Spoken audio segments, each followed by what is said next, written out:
Apocalipsis capítulo 3, a partir del versículo 12. Esta es la sexta promesa a la sexta iglesia del Apocalipsis. Es el mensaje a la iglesia de Filadelfia. El texto dice así, versículo 12: al que venciere, yo lo haré columna en el templo de mi Dios, y nunca más saldrá de allí. Y escribiré sobre él el nombre de mi Dios, y el nombre de la ciudad de mi Dios, la nueva Jerusalén, la cual desciende del cielo de mi Dios, y mi nombre nuevo. El que tiene oídos para oír, oiga lo que el Espíritu dice a la iglesia. Al que venciere, lo haré columna en el templo de mi Dios. Vamos a entender en qué consiste esta promesa. ¿Qué cosa quiere decir que Dios te va a hacer columna en el templo? ¿Qué quiere decir ser columna en el templo? En primer lugar, tienes que entender que muchas partes de la Biblia, especialmente del libro de Apocalipsis, son simbólicos, simbolismos. Cuando tú ves una palabra, tienes que tratar de entender lo que esa palabra significa. Pero no tienes que tratar de explicar tú, sino de buscar la explicación en la palabra de Dios, porque la propia palabra de Dios explica. A veces los seres humanos estamos dándoles explicaciones humanas a los textos bíblicos y ahí nos metemos en problemas. Pero hay un principio de hermenéutica. Hermenéutica es la ciencia de la interpretación bíblica.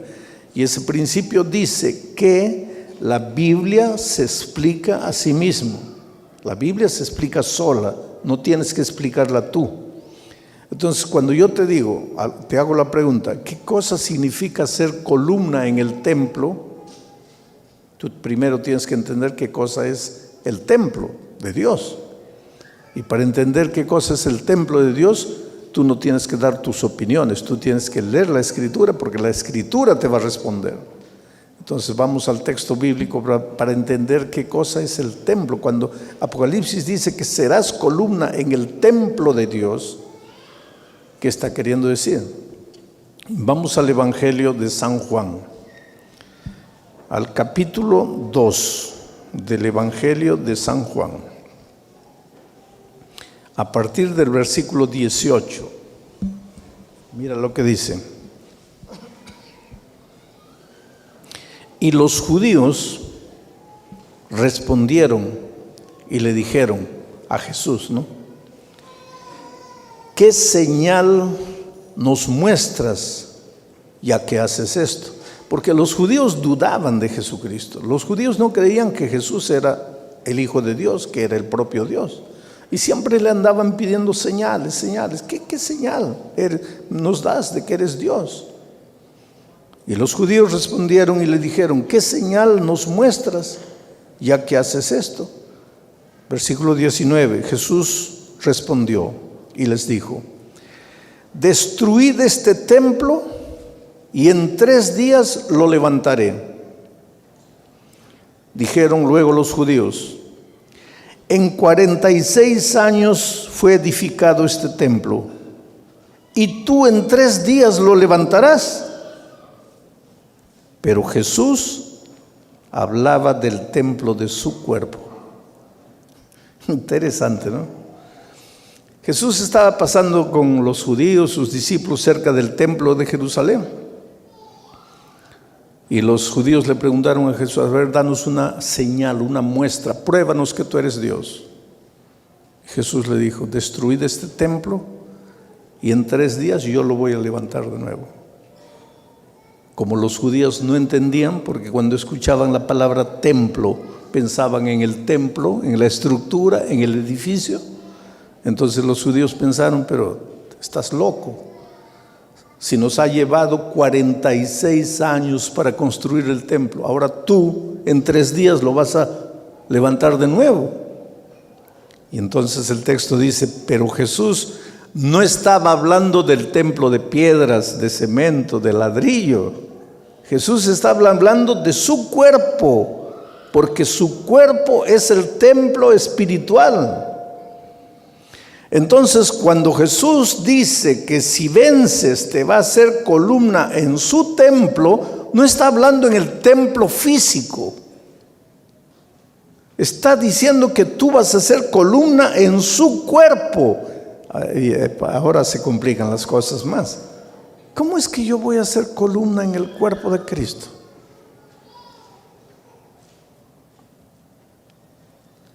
Vuelvo a repetir.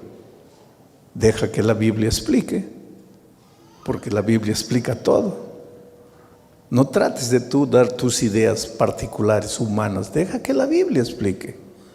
Y entonces ahora vamos al texto bíblico de Primera a los Corintios capítulo 12. Y vamos a leer a partir del versículo 12 y dice así: porque así como el cuerpo es uno y tiene muchos miembros, pero todos los miembros del cuerpo,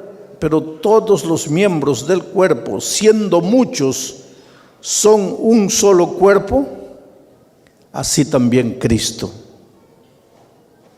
Porque por un solo espíritu fuimos todos bautizados en un cuerpo, sean judíos o griegos, sean esclavos o libres, y yo diría sean guatemaltecos o hondureños o salvadoreños o mexicanos o cubanos o brasileños o alemanes o americanos.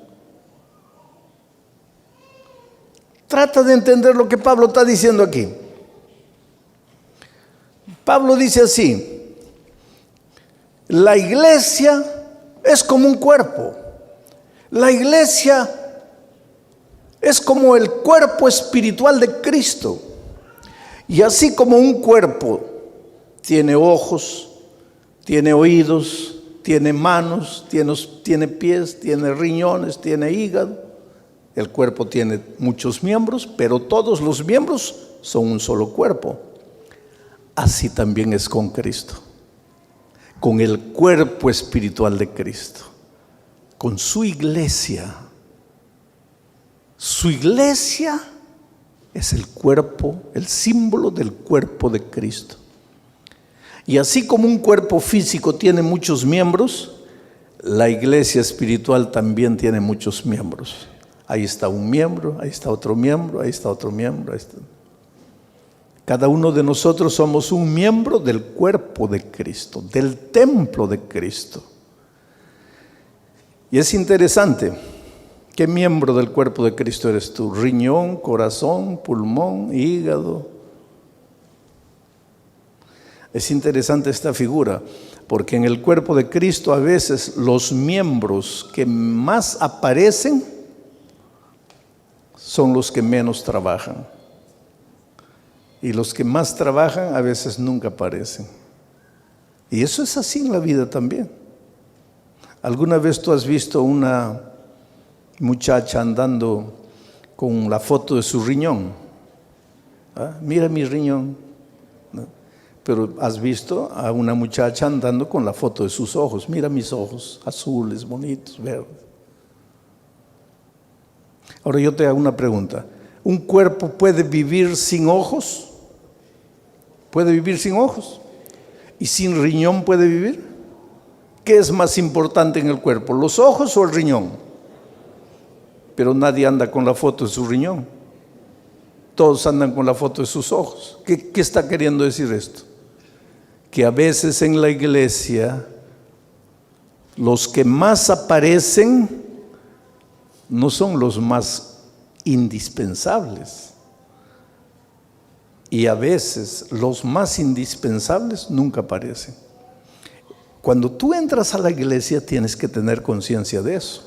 Por ejemplo, en esta campaña evangelística, ¿quiénes están trabajando? Mira, ¿quién levantó esos focos con las lámparas? ¿Quién está atrás de las cámaras? ¿Quién está en los computadores? ¿Quién controla el sonido? ¿Quién limpió la iglesia? ¿Quién colocó las flores? ¿Ah? ¿Quién visita a las personas en las casas para estudiar la Biblia con ustedes? No soy yo. Yo no hago nada de eso. Yo salgo del hotel, vengo aquí y estoy 1 hora aquí, todos ustedes mirándome. Y termina y me vuelvo al hotel. No trabajé nada. Y las cámaras me están agarrando, mi rostro está yendo para todo el mundo. Y el hermano que cargó la lámpara, el hermano que colocó la flor, el hermano que barrió el piso, ¿por qué no mandan el rostro de él para todo el mundo? Es que así es la vida. Así es la vida. Y en la iglesia de Dios también son las cosas a veces así. Nunca te sientas insignificante en la iglesia de Dios. Nunca te sientas, no, yo no soy nada, yo no soy nadie, a mí nadie me saluda, a mí nadie me da importancia. No, nunca. Porque una vez yo estaba hablando justamente del cuerpo de Cristo en el Brasil y dije, cada uno de ustedes es un miembro. ¿Quién eres tú? ¿El brazo derecho? ¿La mano derecha? ¿Cuál de los dedos de la mano derecha? Cada uno es un miembro. Hay una viejita levantó la mano y dice, pastor, ¿yo qué seré? Yo seré un pelito. Como diciendo, yo no soy nada. Un pelito, ¿qué es un pelito? Un pelito, querido. Cada mañana cuando yo me veo en el espejo, veo la importancia de un pelito. Entonces nunca digas yo soy un pelito, yo no soy nadie. Tú puedes ser un pelito, sí, pero eres importante. Cada uno tiene su lugar en la iglesia de Dios. Unos hablan, otros no hablan. Pero es que el que habla es boca, el que no habla es pie. ¿Cómo la boca vendría aquí a hablar si el pie no hubiera querido venir? Pues entonces el cuerpo funciona así. Todos los miembros, cada uno desde su punto de vista, desde su esquina, trabaja, colabora y ahí el cuerpo funciona. Tú eres miembro del cuerpo. Tú eres columna. ¿Para qué sirve la columna? Porque en la columna se sostiene toda la estructura. Tú eres columna del templo de Dios. Pero para eso, mira lo que tienes que hacer.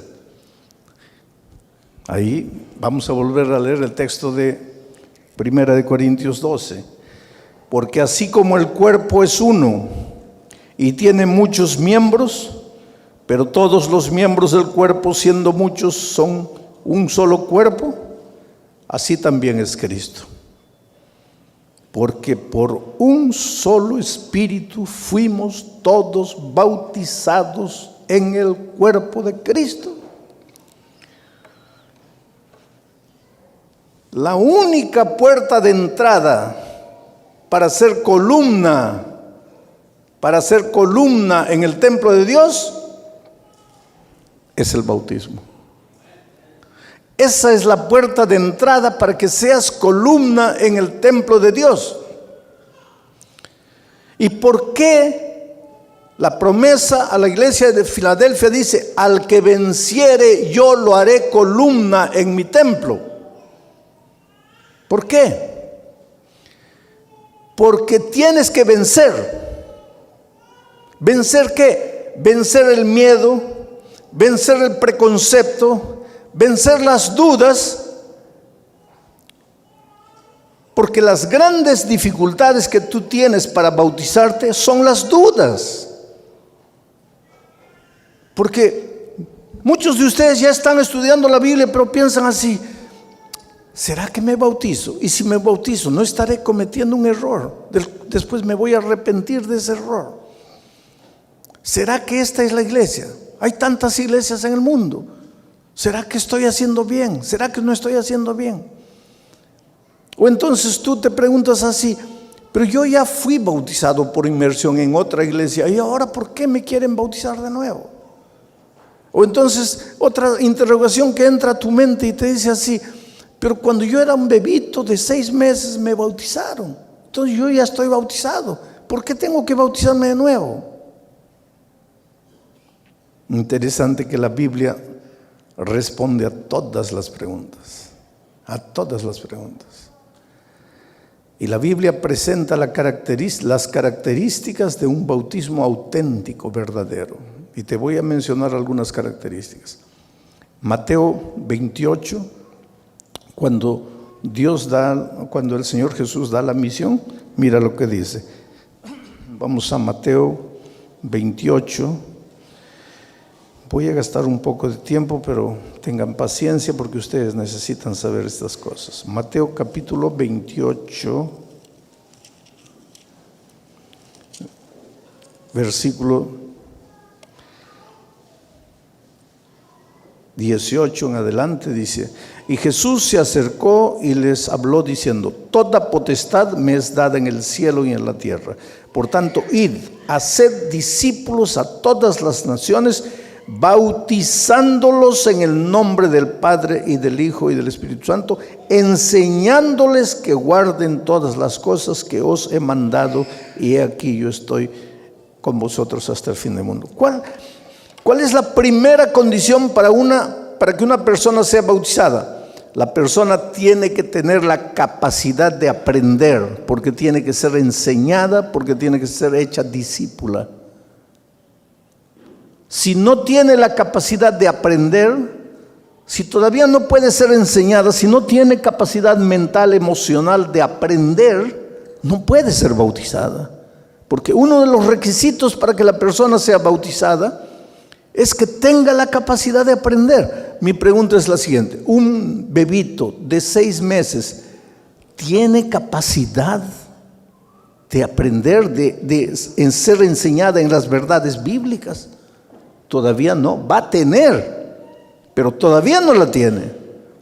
Y si no tiene capacidad de aprender, ¿cómo puede ser bautizada? Esa es una pregunta interesante. Otra característica del bautismo bíblico, auténtico, verdadero, está en el capítulo 2 del libro de Hechos de los Apóstoles. Hechos, capítulo 2. Mira lo que dice ahí. En el versículo 38, dice así: y Pedro les dijo: arrepentíos y bautícese cada uno de vosotros en el nombre de Jesucristo para perdón de los pecados, y recibiréis el poder del Espíritu Santo. Arrepentíos y bautícese cada uno.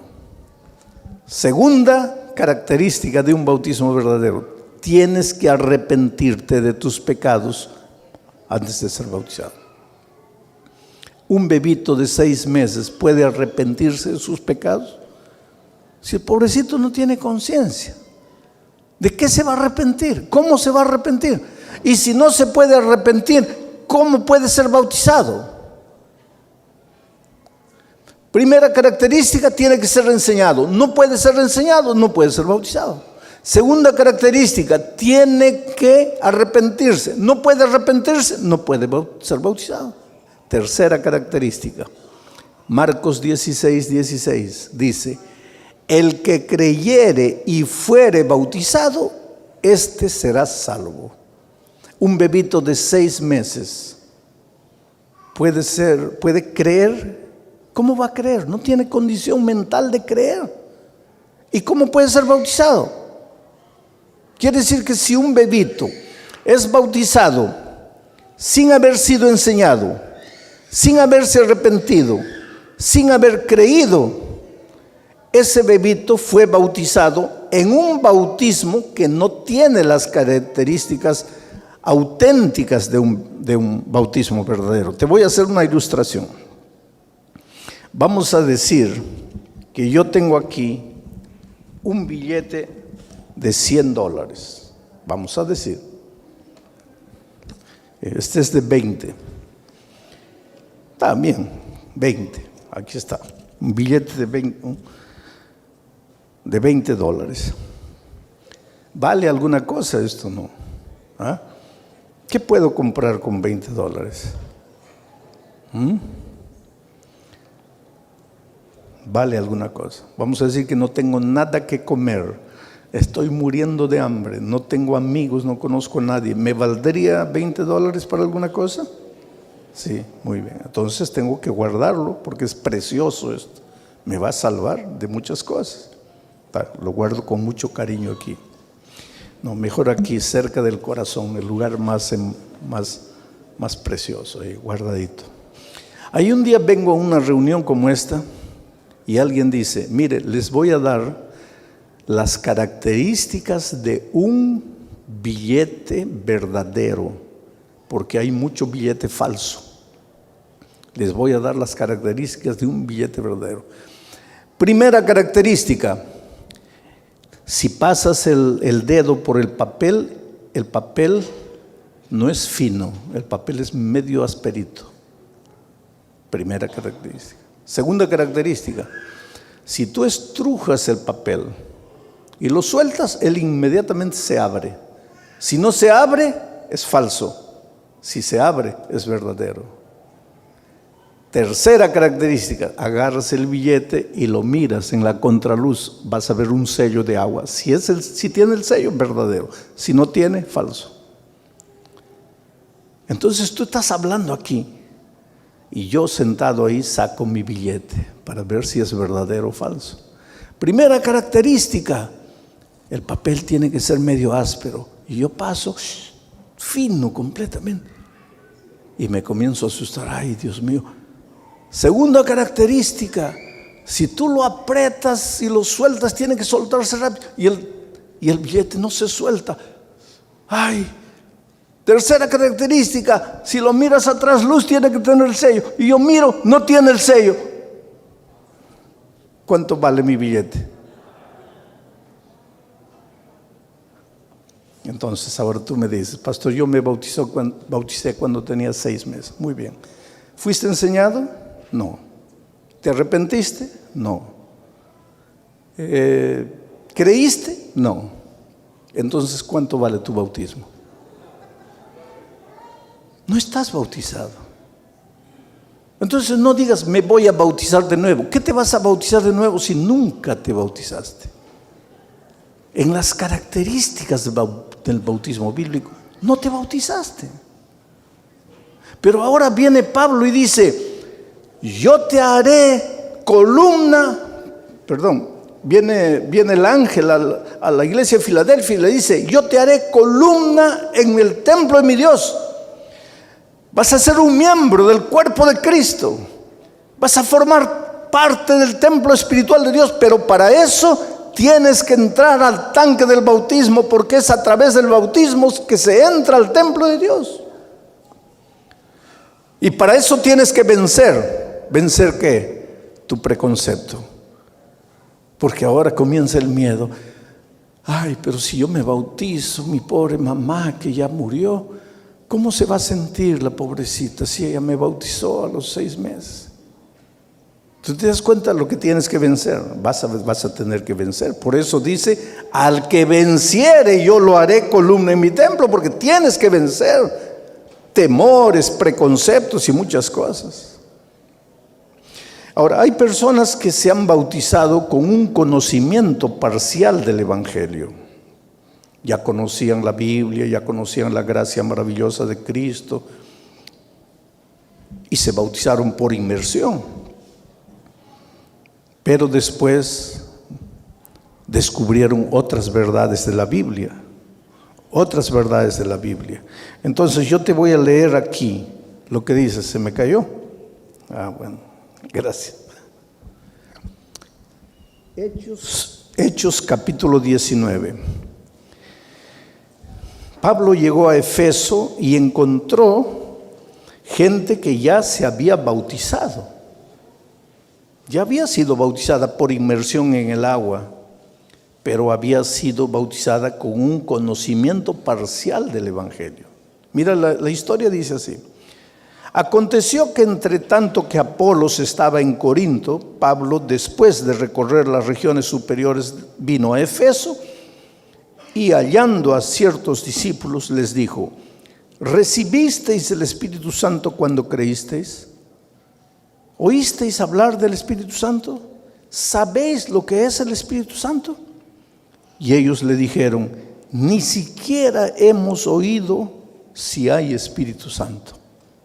O sea, ellos habían sido bautizados por inmersión, pero nunca habían escuchado el tema del Espíritu Santo. No sabían nada, no habían oído nada. Versículo 3. Entonces Pablo les dijo: ¿en qué pues fuisteis bautizados?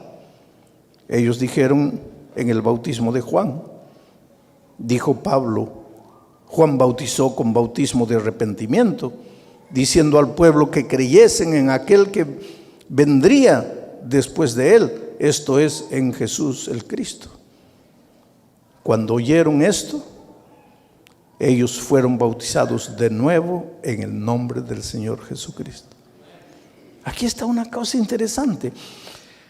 Creyentes que ya se habían bautizado por inmersión,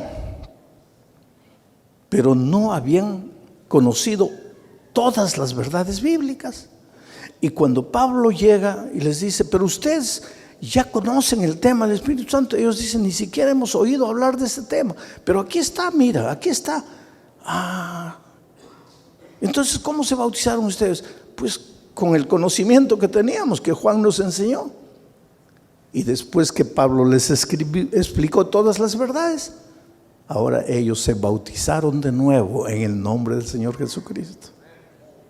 O sea, si tú has sido bautizado con un conocimiento parcial del Evangelio, pero después llega un conocimiento mayor del Evangelio, no tengas miedo de bautizarte, aunque te hayas bautizado por inmersión, porque eso es lo que hicieron estos discípulos. Pero queridos, es evidente que todos en el fondo tenemos miedo de lo desconocido, porque el ser humano es muy afianzado a sus raíces. Entonces, bautizarse quiere decir salir de lo que conoces y pisar en lo que no conoces. Entonces, eso te provoca un cierto miedo. Pero estos días estamos viendo que la puerta de entrada es el bautismo. Y por eso, si tú todavía no te has bautizado en el bautismo auténtico de la Biblia, o si te has bautizado por inmersión con un conocimiento parcial del Evangelio, pero ahora llegó el conocimiento completo del Evangelio, no tengas miedo en bautizarte. Sabes que a veces Dios llama, y tú no quieres. Dios sigue llamando. Dios te llama con tanto amor, con tanto cariño, ¿sabes? Pero el ser humano dice no. Y Dios insiste. Y yo no sé hace cuánto tiempo tú estás conociendo la palabra de Dios y estás diciéndole no al Señor Jesucristo.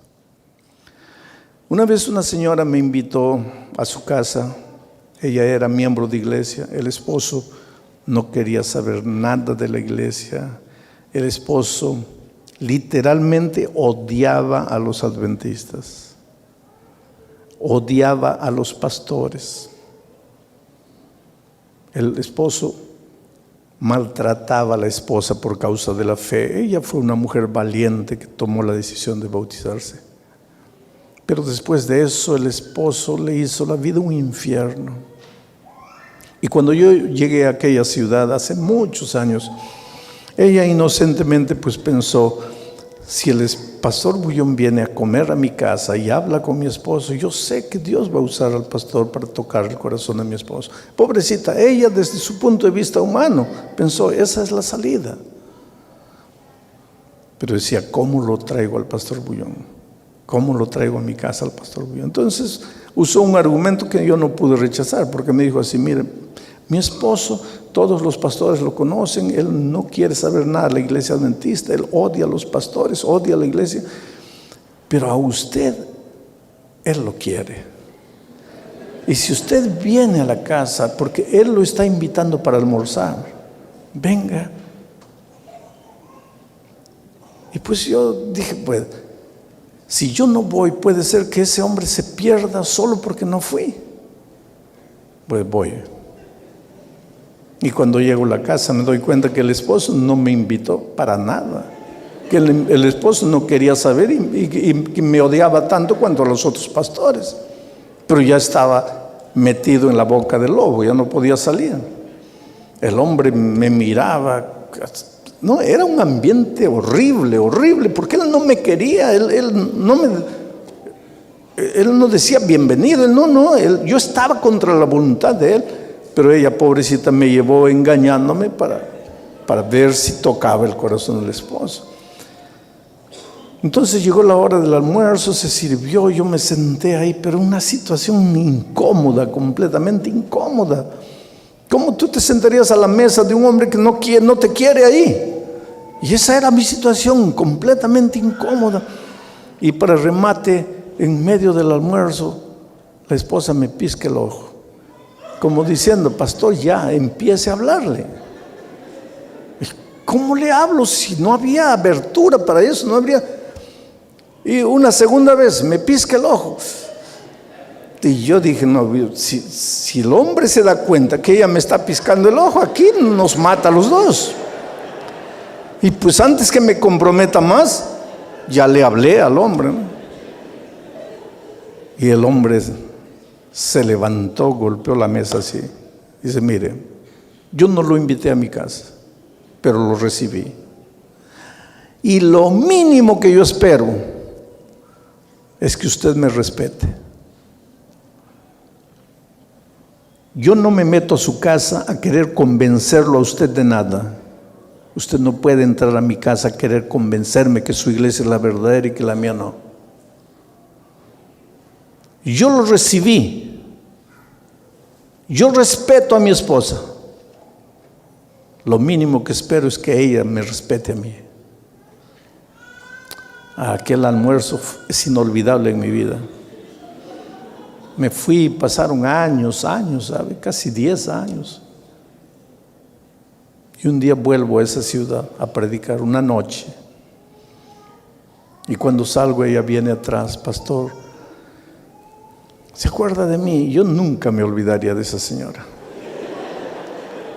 Sí, hermana, me acuerdo de usted. Mi esposo quiere que lo visite en la casa.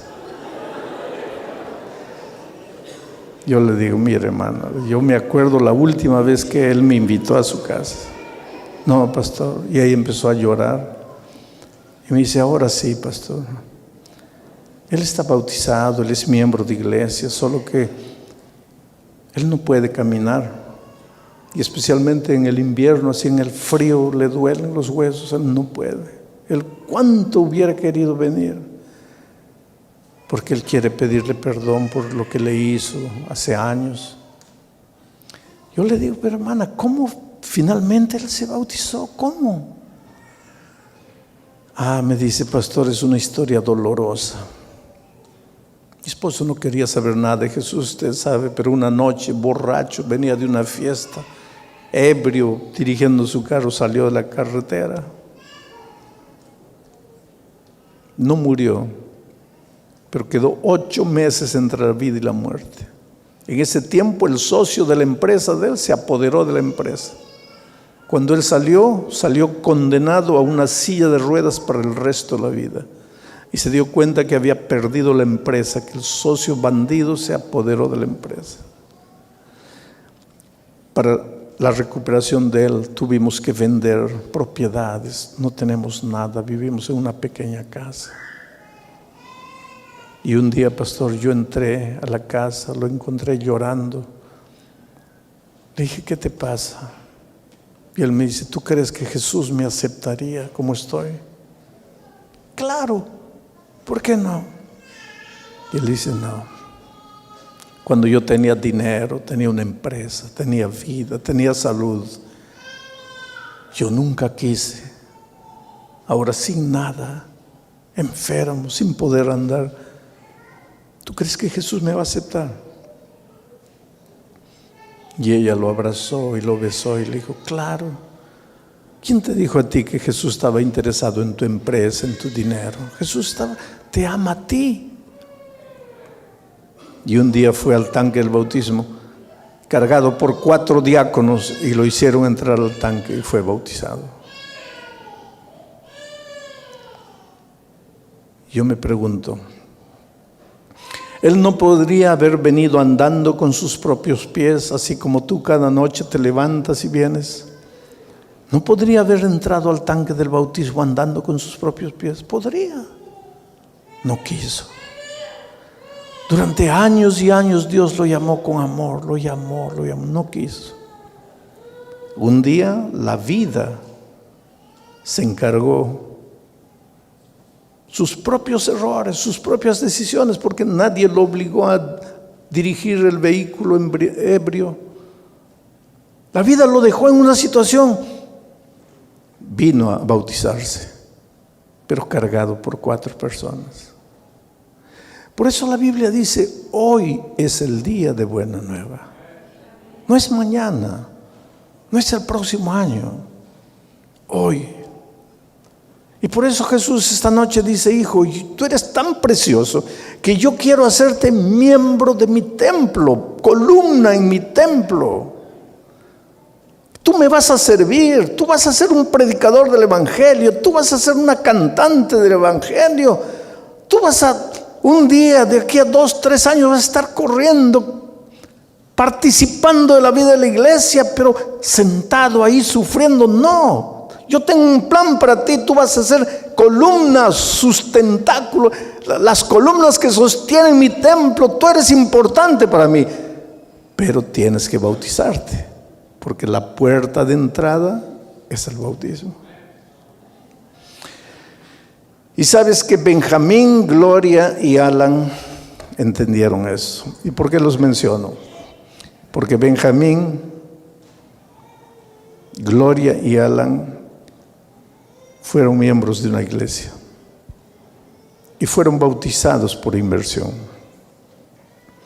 Y durante esta semana ellos lucharon mucho porque decían así: si ya fuimos bautizados por inmersión, ¿por qué necesitamos bautizarnos de nuevo? ¿Acaso la Biblia no dice que hay un solo bautismo? Sí, la Biblia dice que hay un solo bautismo. El único bautismo auténtico, verdadero, en el que te bautizas cuando has cumplido todos los requisitos bíblicos. Y si te has bautizado sin cumplir los requisitos bíblicos, entonces no estás bautizado. Entonces no digas que te estás bautizando por segunda vez. Te estás bautizando por primera vez en tu vida.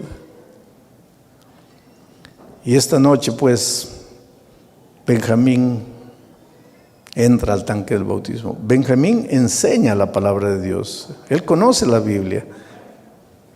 Imagínate, yo hablando con él atrás le decía: ¿cómo vas a hacer una bendición para esta iglesia? ¿Cómo vas a predicar el Evangelio ahora con una fuerza completa? Su esposa estaba animadísima, feliz de la vida. Y Alan, que ama mucho a sus padres, en la flor de la vida, en la juventud, también decidió unirse a sus padres en la ceremonia bautismal de esta noche.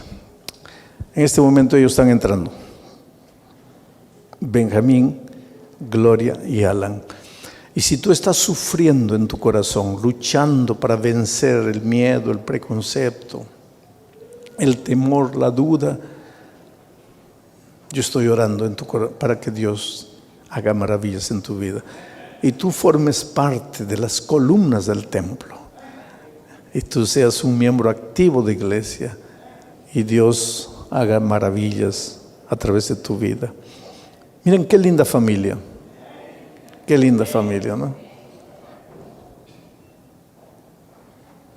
linda familia. ¿Sabes? Ellos, como toda familia, tienen sus luchas, sus dificultades de relacionamiento. Son una familia normal, humana, pero una familia que ama a Jesús. Y Jesús los va a ayudar, pero ahora, en este momento, cuando salgan del agua, ya son columnas del templo de Dios. Queridos, por la decisión que han tomado,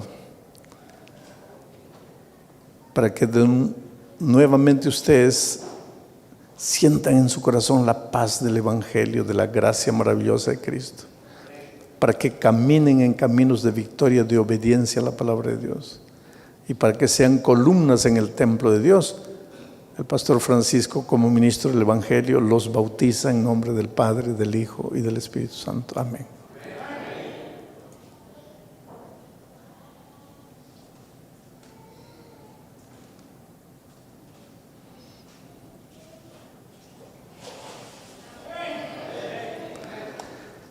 Qué bonito, ¿no?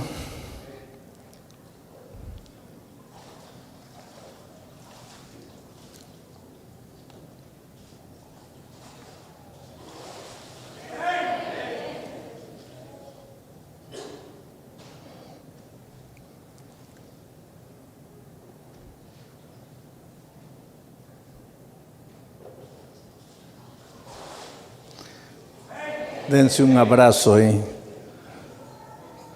Quiero que se den un abrazo así, muy bien. Qué bonito, ¿no?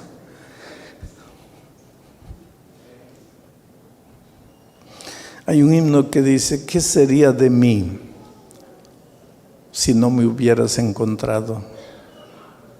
¿Dónde estaría yo si no me hubieras buscado? Sería como un pájaro herido. Vagaría sin rumbo, sin dirección. Dios te encuentra en la vida como una piedra bruta, pero ve dentro de ti el diamante que existe. Y si tú le entregas la vida, Él te va lapidando, te va lapidando, te va lapidando. Y saca de ti el brillante, el diamante que nadie conoce. Entrégate a Jesús, ríndete a Jesús. El llamado de esta noche no es para todos. Los miembros de iglesia bautizados ya un día tomaron su decisión. Las personas que se levantaron anoche ya no necesitan levantarse esta noche, porque anoche ya tomaron su decisión del bautismo. El llamado de esta noche es para los que quieren bautizarse, quieren prepararse para el bautismo, pero que no se han levantado anoche, porque no estuvieron o porque no pudieron, pero que esta noche sienten que quieren ser columnas en el templo de Dios. Voy a estar orando en mi corazón para que el Espíritu de Dios te traiga.